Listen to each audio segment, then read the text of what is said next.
So there we go. And you're just gonna have to deal with all the background noise. I don't have an open office after my meeting, and so I just go into the MC. But Okay.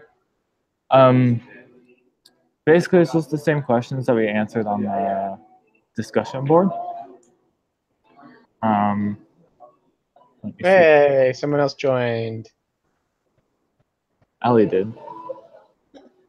Ellie, is your hair like up here, or is that your pillow? That's my pillow. Oh. Oh wow, that's hilarious. Yeah, wait, first, Ellie, I was like, the same your way. hair- I was like, "What did you do to your hair?" No. No, she's got a freaking Oh. row. She's a freaking lion. So I kind of wanted to start off with the basics of Armstrong. We were kind of talking like before we got off topic and before we started recording. What did everyone know of about Armstrong before reading this? I knew that obviously was a famous cyclist,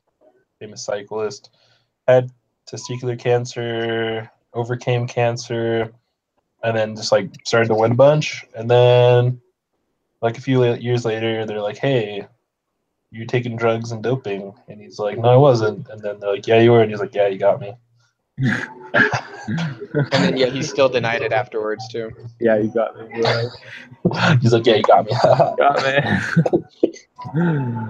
Ellie, what did you think? What did you know of him beforehand?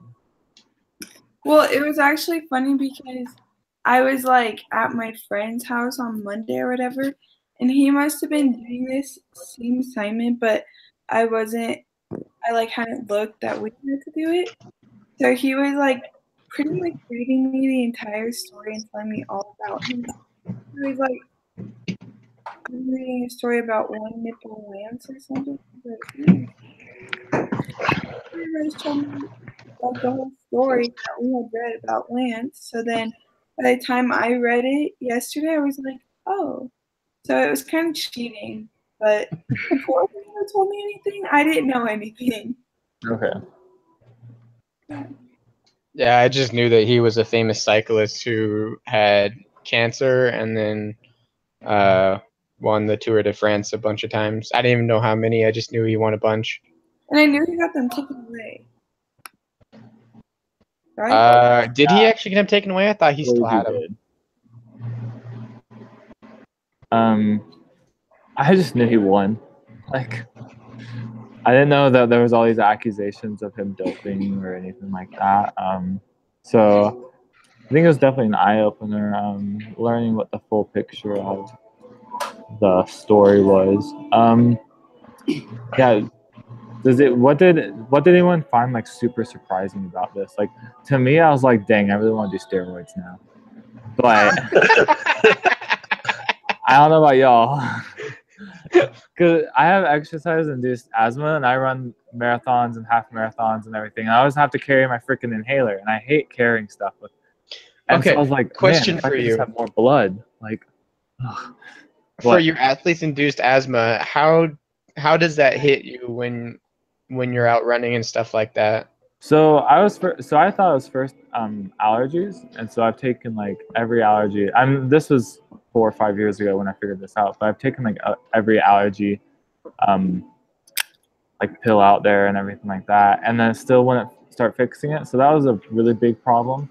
That was the first sign. And then for me, it was even when I started going slower, if you go intense or if I want to boost myself up to a 7-minute mile, I know I'm going to be breathing hard. And I don't expect that. But when I cut myself down to an 8.5 and 9-minute mile, and I still can't breathe, even if I start out like that, then to me, there's a problem. And that's when I started really getting concerned about it. How bad does it hurt your breathing when you're having the asthma attack and everything? Oh, I feel like my lungs are on fire. Imagine sprinting the 400 meter, how these college students, these people do, or remember going to PE and you yeah. Well, because that. I've always wondered if I had it too, because I can barely continuously run for longer than 4 minutes before I'm doubled over, And I think the biggest thing is having when I was first training I was always sucking. Yeah. But then I just got into like where I knew my base was, and then I started recognizing that I couldn't even do my base anymore, and nothing had changed in my diet, nothing had changed in my Gotcha. exercise plan. So if you're like getting back into exercising or you don't do it consistently, then it's just natural. Like Yeah. Well, like, cause body I've just been doesn't know. back into exercising for a couple of months, if not almost a year now, and so yeah. But yeah. that's just beside the point. I was just curious. No, for sure, and that actually leads to a really good point. So I thought it was really interesting learning about how these drugs worked. Right. I looked a little bit more into blood transfusions. Did anyone know anything about that beforehand? Yes. Really? I think that like as a steroid. I Yeah. don't know. Actually, yeah. Funny story. I learned about it watching a TV show, actually, because they used that. Actually, they used his kind of example as an example in the TV show because it was like one of those cop shows. And they had done the whole blood transfusion, so that way they could, outperform everyone else, so they could, do the things they need to do in the TV show. But then I looked it up afterwards and I was like, oh, this is actually really interesting because of the process that they have to go through to get the transfusion. I mean, like it was telling the article, you have to put it through a spectrometer so that you can separate out the red blood cells from everything else, and especially the oxygen red blood cells, and then separately store them, keep them at the proper temperature and everything, and then when you need it, you pump it back into you, and then it's almost like having an extra shot of adrenaline almost, because your body's just, now it has so many red blood cells in it carrying oxygen, your muscles and your body just performs ridiculously well. This is doping, right? Yeah, this is just a form of doping. Okay, I'm like blood trans. I'm like, when I thought blood transfusion, I thought like what? I'm like, I don't remember reading him like getting like blood. Like I thought of something else. Well, it's a blood transfusion, but they call it doping in the thing. Yeah. Or okay. They had a specific term for it. I just don't remember what the term was. Okay. Hey, Colin, we're just talking about doping. Oh yeah.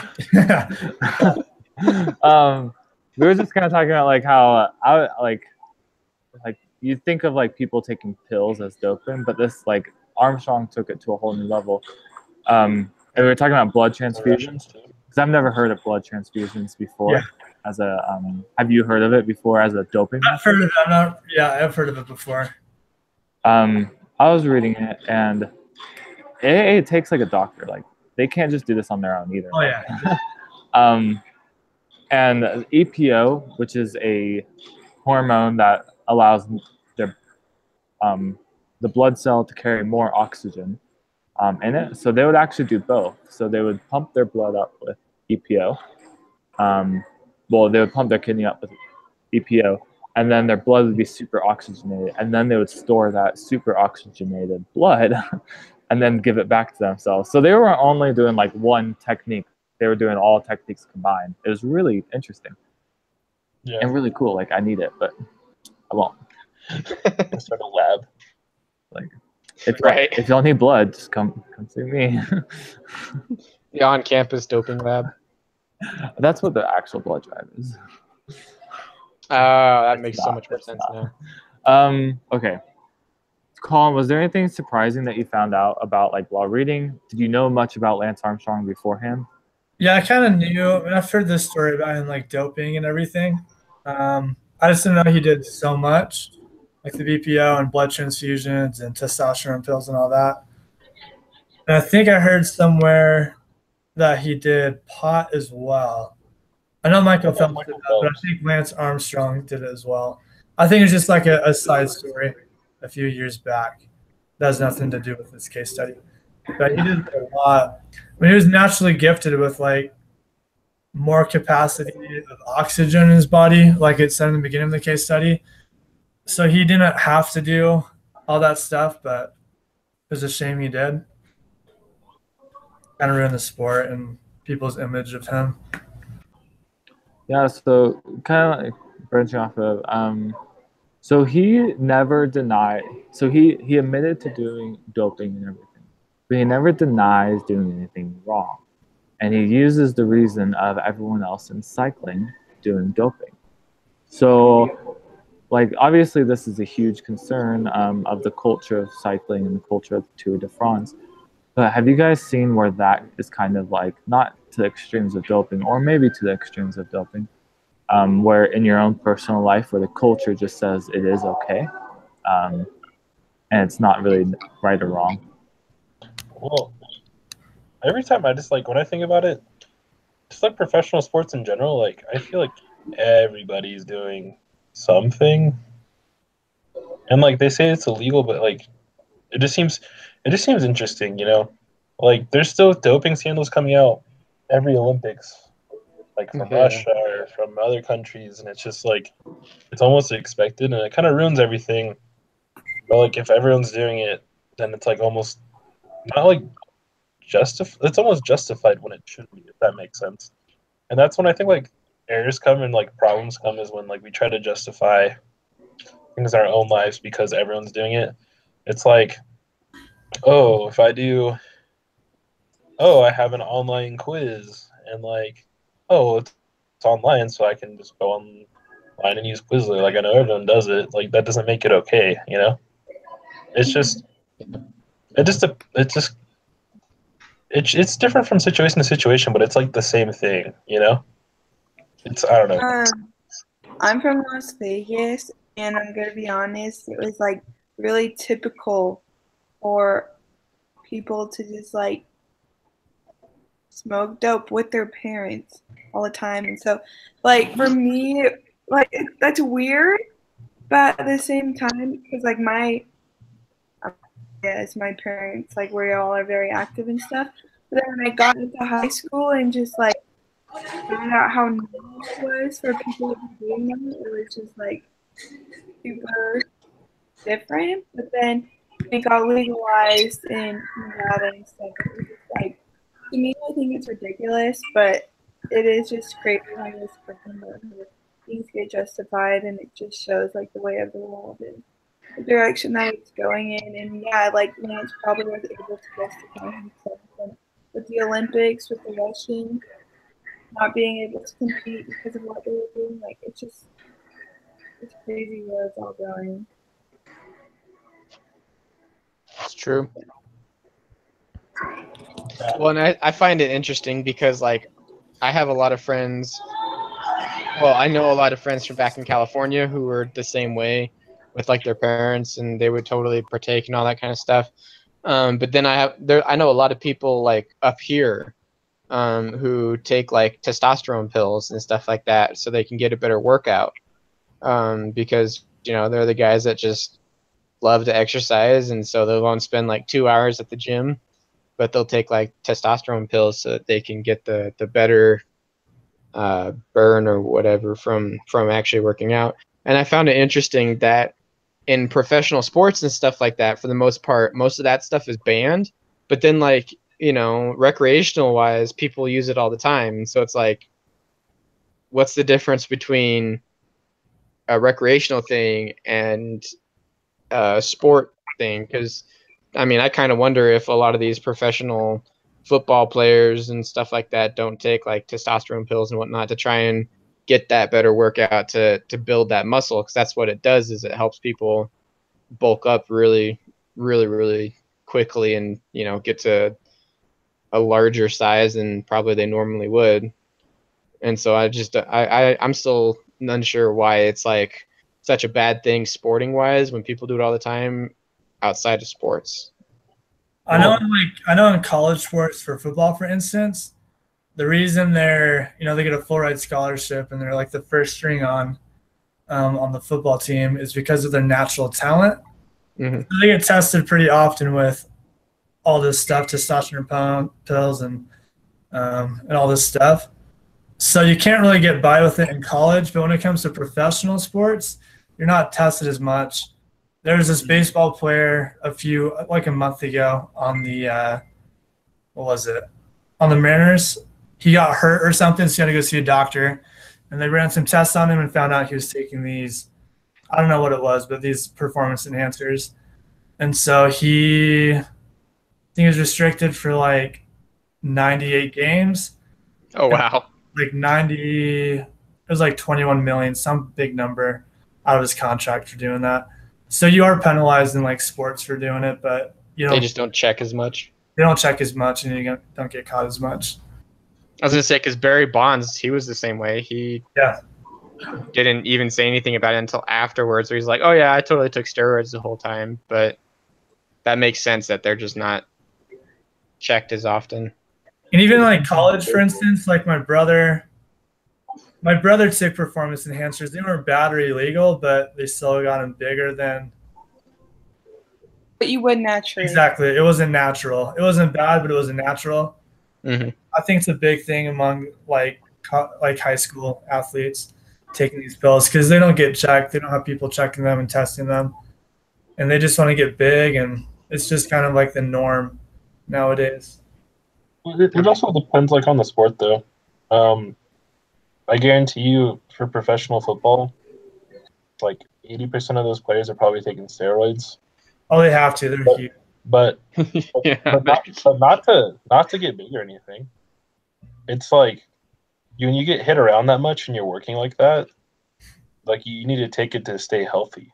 Like how crazy that sounds, it's like a health reason to take them. Yeah, I'm sure there's some legal stuff that you're allowed to take, legal supplements. Yeah. Well, I want to address Matthew's question real quick because he kind of brings us back in a little bit. He kind of says like, why is it so wrong in professional sports but not wrong in recreational use? And I think it goes down to one of the questions of who suffers when professional players use it and who suffers when recreational players use it or recreational people use it because they're not really players. I guess when it's recreational, it's like there's no one that really suffers except like yourself if there's like a health problem that comes from taking it. But when you take it in like a professional sports type of thing, that affects everyone's chances of winning. Yeah. Yeah, recreational, you don't have a contract saying you can't do it like professional sports. That's true. And it's not illegal to take testosterone pounds and pills and all these things for rec or just recreationally. That's like with sports teams when people find out like who's using what. It could be the best player, and if they get caught, then yeah, the entire team has to suffer because they just lost their best player. So I think it definitely is very different. Yeah, I think it just goes back to who recreationally, it's only you. Like you might be thinking that there's a competition between you and that guy working out next to you, but there really isn't. Unfortunately, like there's a lot of like even school competitions that they wouldn't drug you for or anything like that. But then in these professional sports, I mean, you're if you win first, you can earn $20 million. You get second, you might get like $2 million. And so they want to make sure that it's natural. It's not above what their bodies should be able to do. But no, I think a lot of people, and especially in professional sports, a lot of people suffer because, I mean, it can make or break someone's career. No one cares about the guy who got second. Nobody cares about the guy who got third. Everyone cares about the guy who got first. That determines contracts. That determines. Well, and then the funny thing is that you know the whole getting first thing can mean so much for the person, but then once, you know, like in the example of Armstrong, once it comes out that he took steroids and everything, a lot of people lose a lot of respect for that person. Yeah, for sure. Which kind of guides us into another point. So I never felt like Armstrong really cared about winning. Like he did, but I felt like he always like couldn't have enough, and that's why he won 7 of them. Like, congrats to him. You're cool, bro. But so I didn't read through the discussion board, but I probably should have. I just want everyone to go around and give me as current and as specific definition of your personal success, or what personal success is to you. Don't give me like the definition of it. Just give it. Give me. It's near the pool tables. Just give me what it means to you, because I really love just hearing what other people value and measure success as. Colin, do you want to start because you're on the first end? Sorry, my roommate was talking. Do you want to ask the question again? Yeah. So just give me as personal and as like detailed definition of success to you, not like textbook definition. Yeah. But what success means to you. I wouldn't say there's more success than, I mean, of course you can be more successful in business where you earn a lot more money or you achieve more in your career. I think it's just up to the person. As long as you do your best, that's what success is. You don't need to be a millionaire or achieve all these things throughout your life. If you have a good life and do the best in all you do, then you're successful. So I think it's just I don't know, just whatever you do naturally. I don't think you should try to what's the word? I don't think you should try to show off in your life. I think you should just be yourself and have what happens happen. I like it. I think you're up, Dallin. Yeah, Dallin. Sorry, I was about to sneeze. Okay. So personal success, or like how to measure it, I guess, or like self-worth. The way I look at it is like, I don't know, not to like bring everything back to religion or anything, but like, if I know I have a certain set of skills, a certain set of knowledge, a certain ability to do well in certain things, and like if I don't take advantage of it and try to do my best with what I have, I feel like my worth isn't very much, because like I'm not producing to what I think is expected of me, if that makes sense.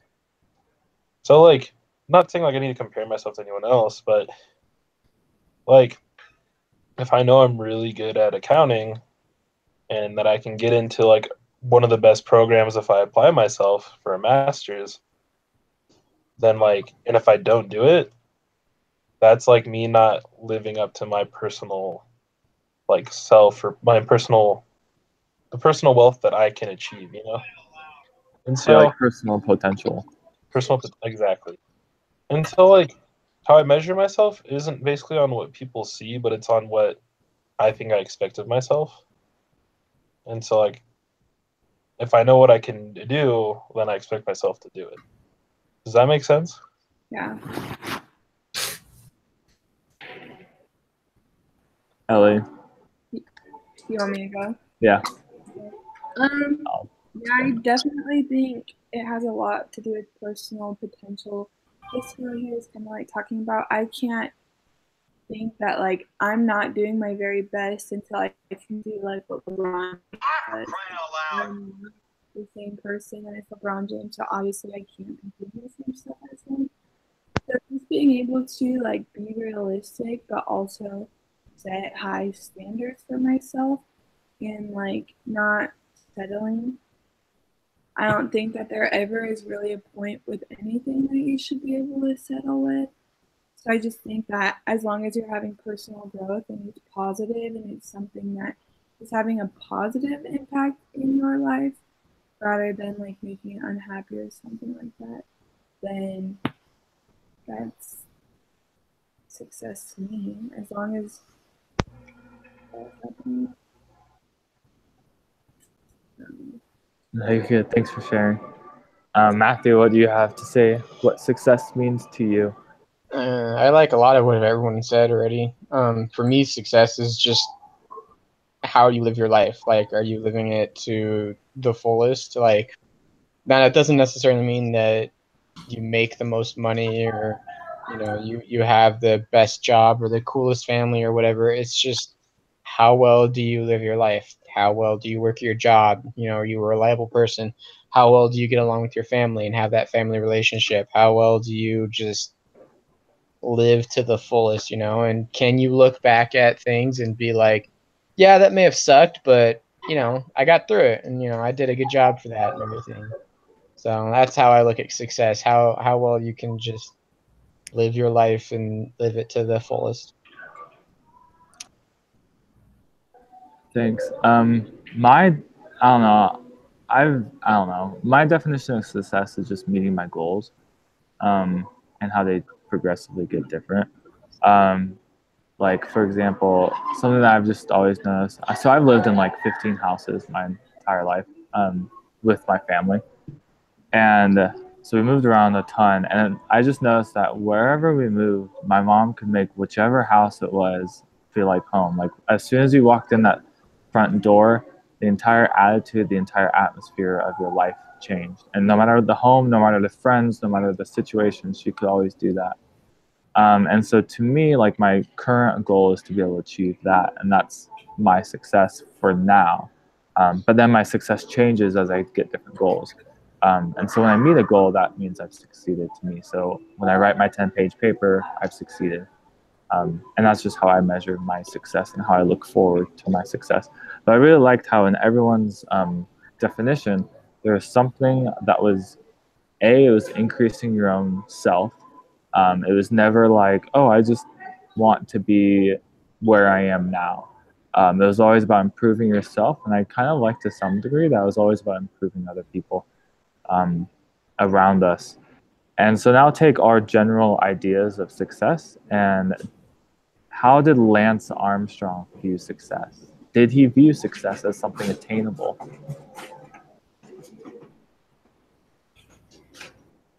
That might be a little bit harder. Because even I'm trying to think of that right now. What was the question again? So taking like our kind of general ideas of like success that everyone shared of improvement in yourself and improvement of others around you, did Lance share that same, what we've concluded as success, or did he view success as attainable or not attainable? Well, I feel like he thought that it was like attainable, but he just went like about it the wrong way. I mean, I think if, I don't know, 7 wins and he had to like use all that stuff, I just think that I mean, it's obviously cheating in a way, but at the same time, it's kind of like he must have had a purpose that he had to do it 7 times. Like, I don't know, he must have just had a way different motive. It might have been a lot more than just wanting to win these races. Like, I definitely feel like that's what it is. He couldn't have gone through everything he did as he did. Like, there probably was a lot of motive was money and different stuff like that. And so it was just like, I don't feel like it was natural. So I feel like it was there. So I don't feel like it was like personally attainable. If that makes sense. He had to use other things.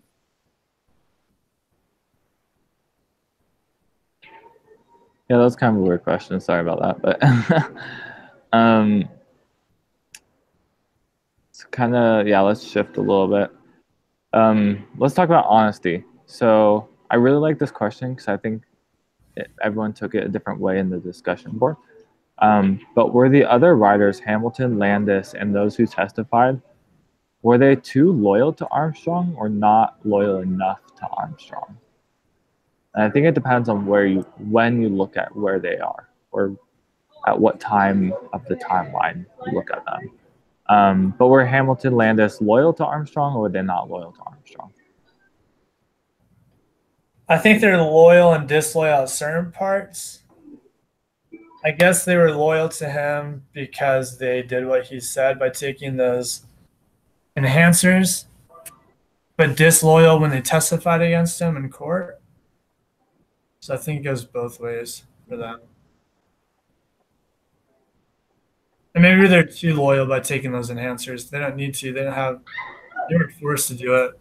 They made their own decision to do it. And I guess they're too loyal to him at times as well. It's actually a good idea, good thought. That I didn't think about the fact that they couldn't have to. It's just kind of like expect them to get on board with it. Yeah, I'd call that loyal to a fault. Yeah, it's kind of like the culture is like you just have to obey in a sense. Which leads me into, because I want to wrap this up pretty soon because my battery's dying, but I actually got to go right now. Leadership, can there be such thing as, okay, see ya. I got to go. I'm sorry. It's No, like you're good. we're usually done by now, and I have to be someplace right at 4. So No, you're good. But I'll see you guys. See ya. So Can a leader be blinded by the fact that they have too much loyalty? So, for example, you're in your company and you're the manager of a company. You start realizing that everyone kind of just does what you say. Do you feel like that can be a concern, or can that be a strength? And does that make sense what I'm asking? yeah. What was that, Ellie? Can you repeat it one more time? Yeah. So do you think, how do you think too much loyalty affects us as leaders? So you're a manager of your store, or you're a manager of a department, and you start realizing that everyone kind of does what you say, and nobody starts questioning, nobody starts going away from the norm of what you say. Do you feel like that can be a strength, or do you feel like that can also be a weakness? Personally, from personal experience, both. Because it's really nice when you have associates who do what you say, especially when you need them to. And it's like, that situation where you're like, I don't need arguing, I just need this to get done, because it's cracking the whip, and you're like about to get chewed out by your manager, so you're just like, I need this to get done. Like, but then also at the same time, it's not, because like sometimes your associates can have really, really good ideas as how to make things better, how to make things easier. And so it's a delicate balancing act of being able to be that leader who is supportive of your associates and their new ideas, but at the same time, when you know something is good the way it is and it just needs to get done, there's no questioning it, you gotta be able to balance the middle ground.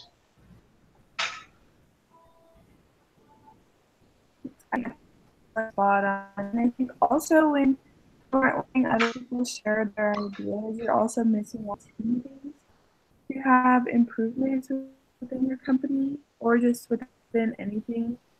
I mean, keeping like things can just get open, and you can miss out on an opportunity you're missing out on until you actually change something. But I think it's good to have that respect at the same time. I think if they do it because they want to, it's not so bad. But once they start doing it to like become like a brown noser, become good with the manager, then it becomes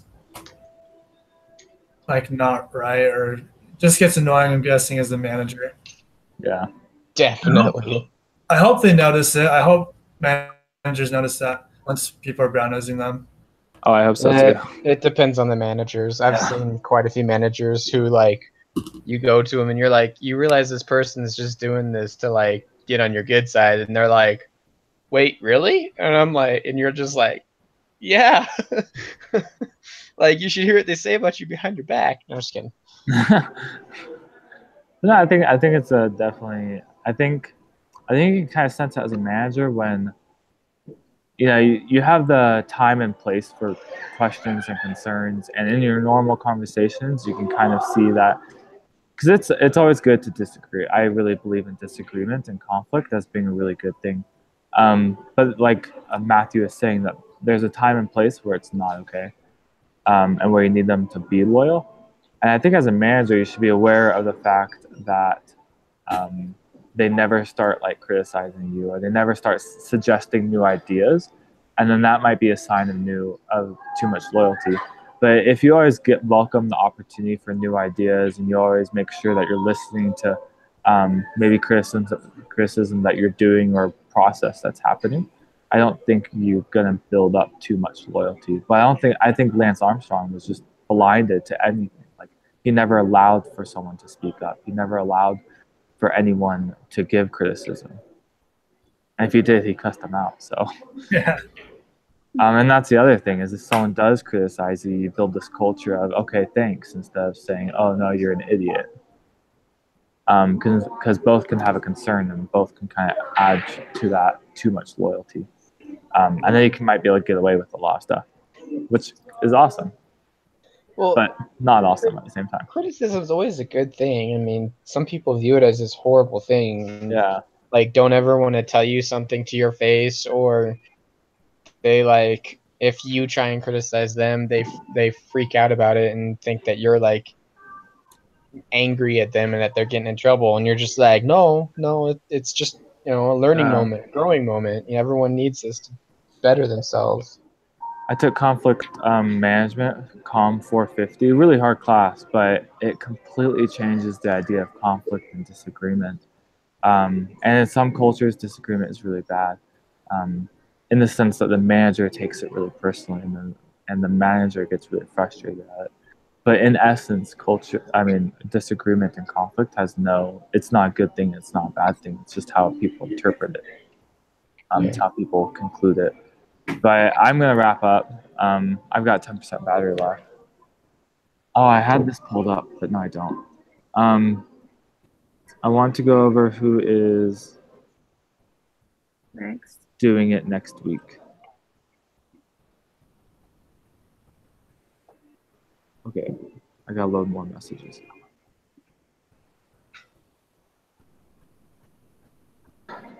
Okay, still loading messages.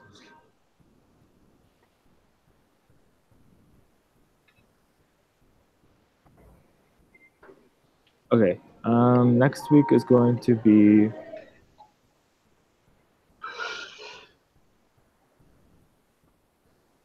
so it's going to be Chad. Chad's not here. Colin, do you know if Chad will be here next week? Yeah, he should be there. Okay. So Chad is going to host it next week, and then Dallin is going to host it week 12. So we won't meet week 11. So we won't meet. We'll meet next week, but we won't meet the week after that, and then we'll meet again.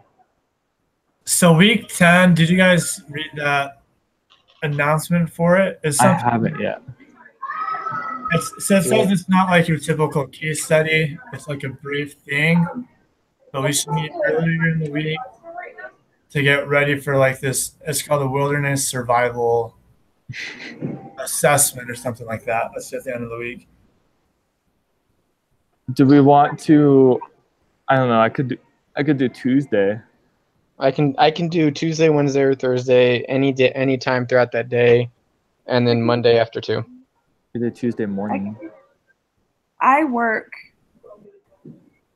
every day from 10 to 2. I could do 10 on Tuesday. Colin, what about you? Yeah, Chad and I can do whenever. We can do 10. Okay. So I'll ask Michael, I start at 10. Wait, you start what? Class? Work. Oh, you start work. Yeah. So maybe we could do like 9 on Tuesday. Yeah, I could do that. That's pretty early, but that's pretty early. I usually am up that early anyways, so. Okay. So I'll put in make sure that we can meet at 9 on Tuesday. And then if we have to meet again, we meet on Wednesday? Yeah. Or Thursday, sorry. We'll keep the Thursday one too. Okay. And if anything, that'll just be really brief. Yeah. All right, then I'll put in 9 on Tuesday and make sure that everyone can do it. And if something doesn't, I think it'd be okay as long as we meet on Thursday and we can actually record it. I'm down. All right, sounds good, guys. I will see y'all next week. Be sure to read the case study probably like the end of this week, just so we're all on the same track for Tuesday. Yeah. Yeah, we'll do. All right, awesome, guys. See you later. See ya.